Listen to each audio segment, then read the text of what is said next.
Hi, and welcome back. As you know, we're covering and actually preempting what's coming on May 22nd with the Deal Flow Events Discovery Day on nuclear energy. It's a pivotal time in the industry, really a renaissance of sorts happening. And what we aim to uncover at this forum on May 22nd in Midtown New York City is to bring thought leaders, industry experts, and breakthrough companies that are at the forefront of this sector, which currently is experiencing renaissance, as I mentioned. But we want to bring everyone together to get started and create a blueprint of sorts for where the energy sector is headed, driven in part, of course, by the needs for more data centers and AI technologies. Uh, Part of the event would show panelists, driving very well thought out and very pivotal conversations.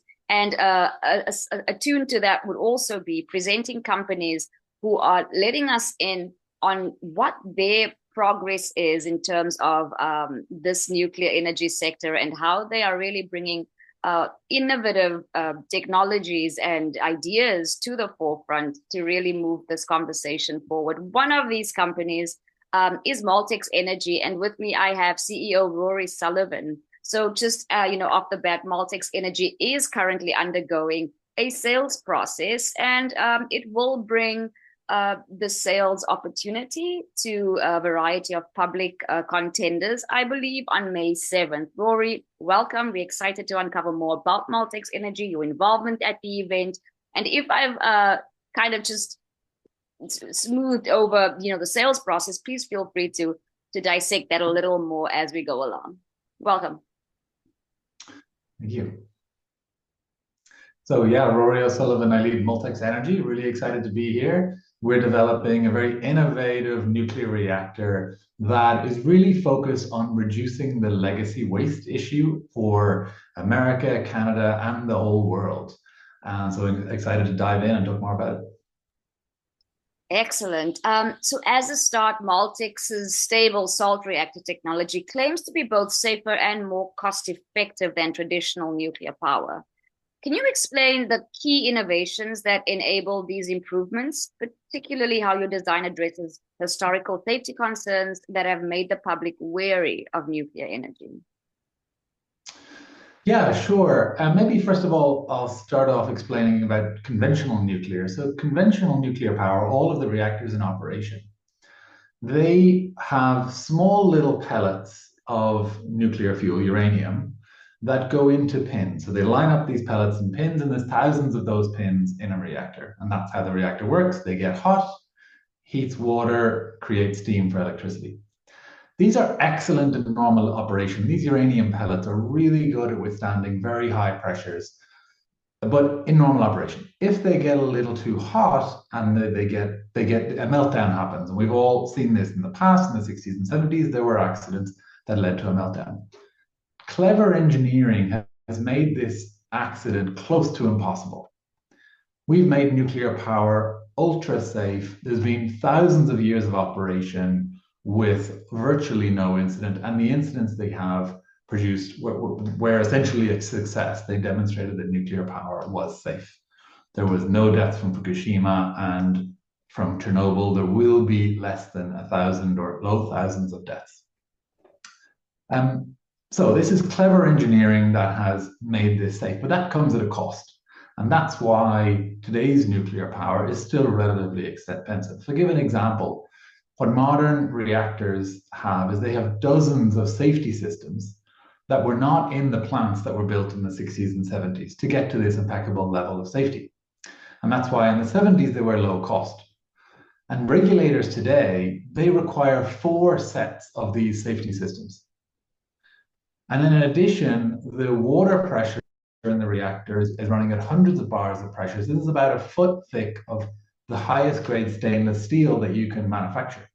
So all of this leads to an ultra safe power solution, but that comes at a high cost. So now coming on to what we've done to overcome this, we use, instead of these little uranium pellets, we use a liquid fuel salt in the same fuel pins. So essentially, we've eliminated the concept of that meltdown.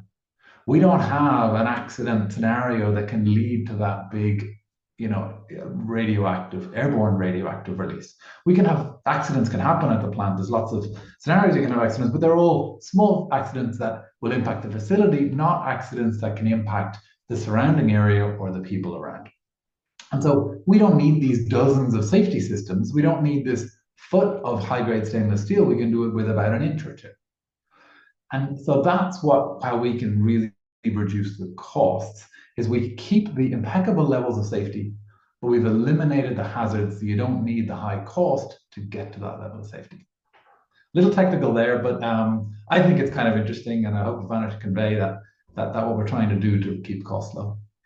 No, absolutely interesting. And, for the average person out there who may not know the details of the nuclear energy, etc., this is really helpful in understanding the traditional way of doing things and the major costs involved there, and then your liquid solution, if I can call it that, which does show a lot of promise in scaling down costs and being safer. Now, your company's recycling nuclear waste as fuel for the SSR-W reactor. I hope I said that correctly. How significant is this waste to energy approach in addressing both the existing nuclear waste problem and in making your technology more sustainable than traditional nuclear power? Yeah, so this is what our customers are really interested in. So the second advantage of this liquid fuel or molten salt in fuel bin concept is we can tolerate, it's a very versatile fuel. So we can tolerate a lot in the fuel and the reactor will still operate safely. So what we do is we can take the existing waste, used fuel that's currently stored at the reactor sites all around the world. We can process that in a fuel recycling facility and then reuse it in our reactor again. And so instead of putting that radioactive fuel in the ground where it'll be radioactive for 300,000 years, we can create more clean energy and reduce that waste. We're all familiar with Einstein's equation, E equals mc squared. Most of us don't know what it means. What it means is a little bit of matter can turn into a lot of energy. And that's what happens in this reaction. You're using that small amount of radioactive waste. And because the reactor is configured specifically to do this, we can literally convert that to energy. And instead of having long-lived waste at the end, we've got shorter, what's called intermediate level, low-level waste products at the end. So from what is like, let's say there's 100 tons of that high-level waste, we can turn 95 tons of it into intermediate level waste.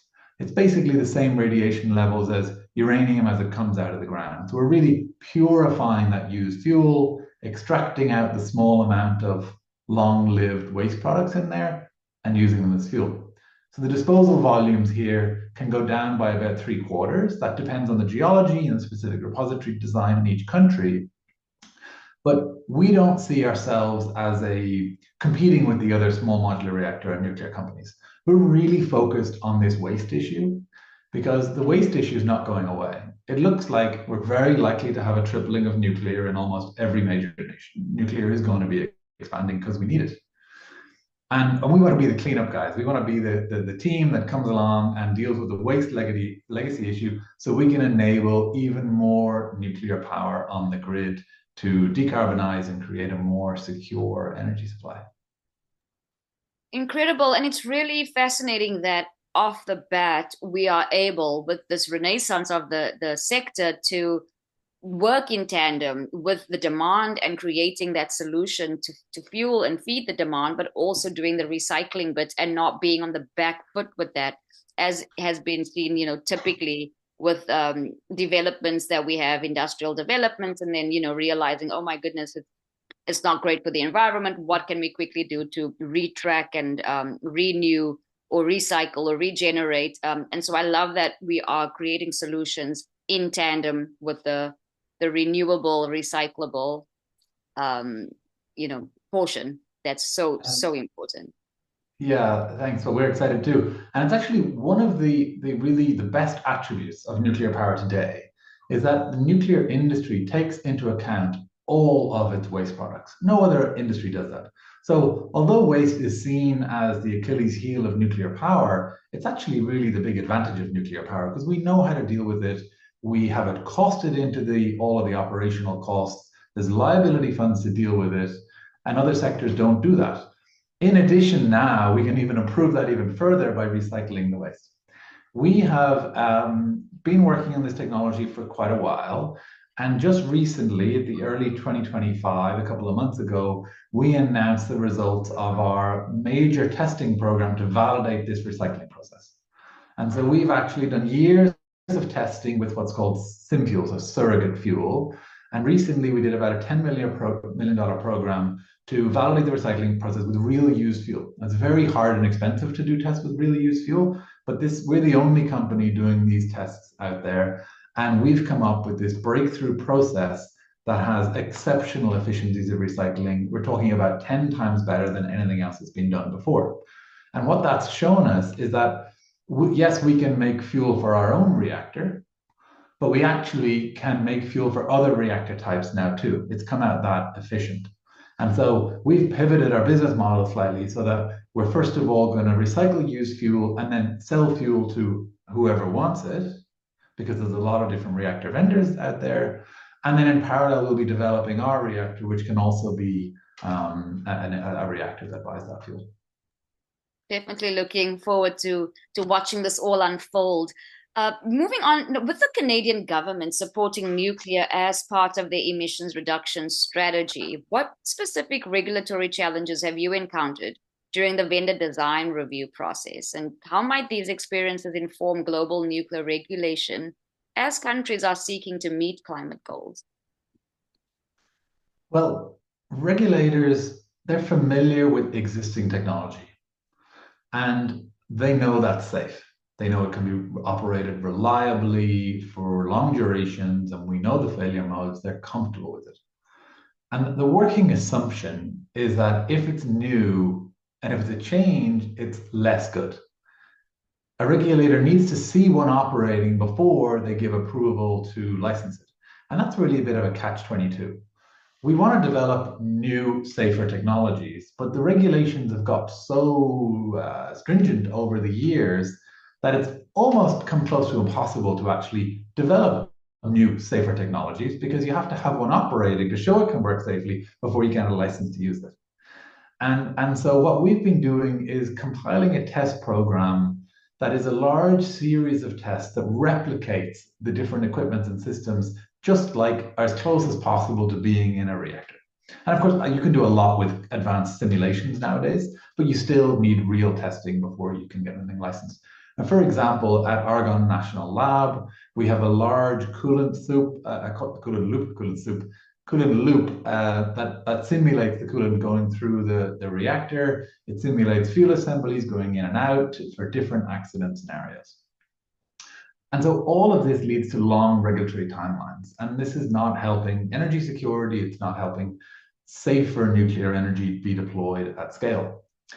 And so the priority is being able to test it as quickly as possible so that we can enable innovation. If we can't test, we just don't get innovation and we don't get improvement. I'm kind of relieved to see the US administration is very aggressively pursuing streamlined regulatory process.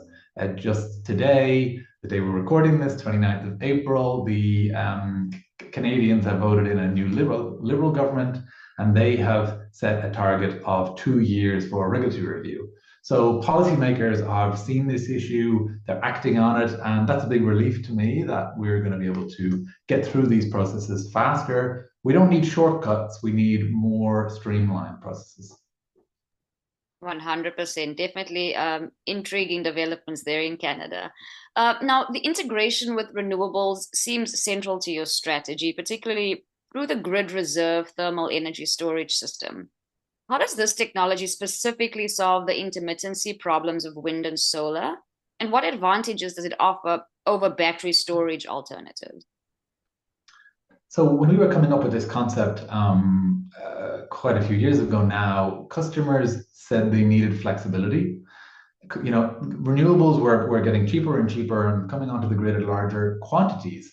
But that was creating greater problems with the grid, and customers then didn't see batteries at scale becoming a major part of that solution. And even today, the largest battery on Earth, which is the one they're building in Australia, can produce the same amount of power as an average nuclear power station for 20 minutes. So, and that's very, very expensive for that short duration. So it's just not going to solve the renewable intermittency. If you have wind down for a week, that's batteries are not going to cut it. So what we did was we'd see how could you use the energy from a nuclear power plant to provide that intermittency. So we have designed a grid reserve thermal energy storage system. So large tanks of molten salt, and the heat from the reactor, which comes out as a molten salt, liquid salt, can be stored for, let's say, 16 hours a day, 2/3 of the day. And then we have our steam turbine that creates the electricity from heat. That can take the heat from 2/3 of the day in storage and the heat from the reactor for 1/3 of the day to produce 3 times the power for 1/3 of the day. So all nuclear power plants today run at a, basically full capacity factor, about 90%. What we've designed here by storing the heat is you can run a power plant at 3 times the capacity for shorter duration. So we're looking at a 500 megawatt reactor, but you can now run it as a 1,500 megawatt power plant at a 33% capacity factor. And this is just very valuable on a grid because we see that alone is enough. If you have about 1/3 of the grid with power plants like that, you could have 2/3 renewables, which would be an extremely reliable low-cost grid. Wow.